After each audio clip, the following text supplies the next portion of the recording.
Hello. It's been a long time since I've done a video blog, but here I go. And what I'm going to talk about today is the merging of the two stories of the poetic Eddas of the Norse and the Tuetonic myths and legends, and how for me they merge into a story that eventually makes sense.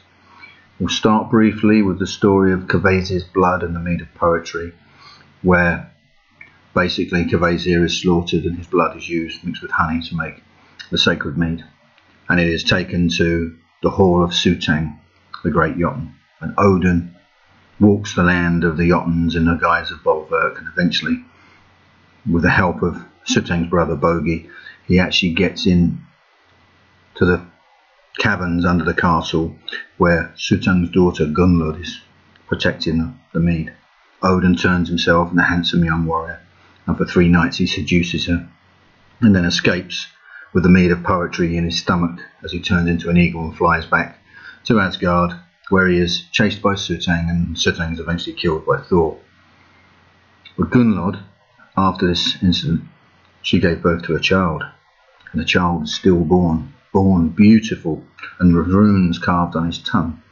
And the dwarves who looked after Gullveig in the dark caverns, they made him a wonderful longship and a beautiful harp for the baby, and they laid the baby out on this wonderful grave ship, and they pushed it along the river to the land of the dead, and he sailed forth. But as this baby drifted down the river, he didn't die. He began to grow and to become youthful. He began to sing, and his songs could be heard throughout all the 9 worlds, beautiful and haunting and healing and telling of great stories.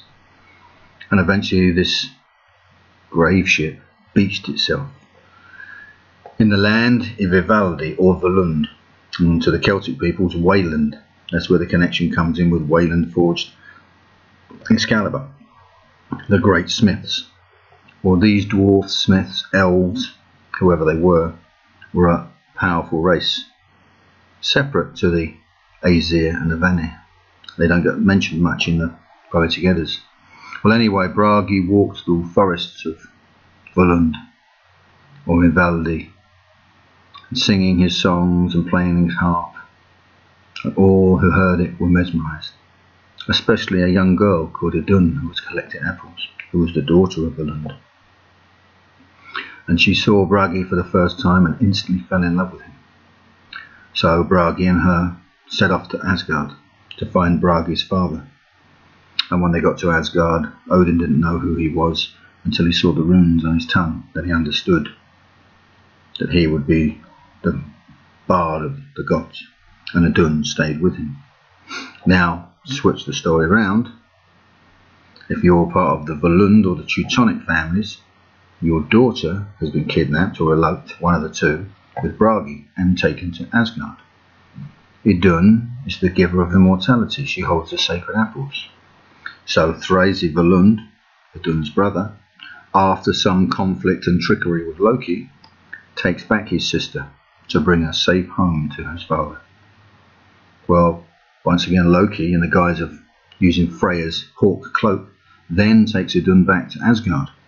So the problems start again. Thjasse Volund chases after and is killed by Thor. Thjasse Volund had a son called Svipdag, who is actually Volund's grandson. So now this battle starts out, and Thor's son, called Magni, known to the Germanic tribes as Halfdan, comes to fight, and he is slain by Svipdag, who has the sword of light. And Thor comes to revenge his son, and Svipdag severs Thor's hammer, so in the future it only has a short handle. And Thor returns to Asgard.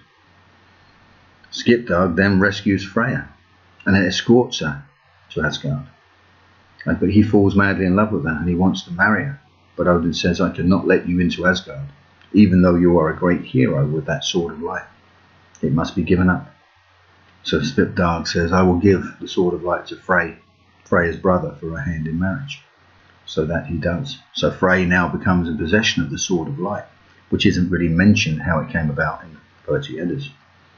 But then he falls in love with a giantess called Gerd, who is Gaima's daughter, or Gaima's daughter.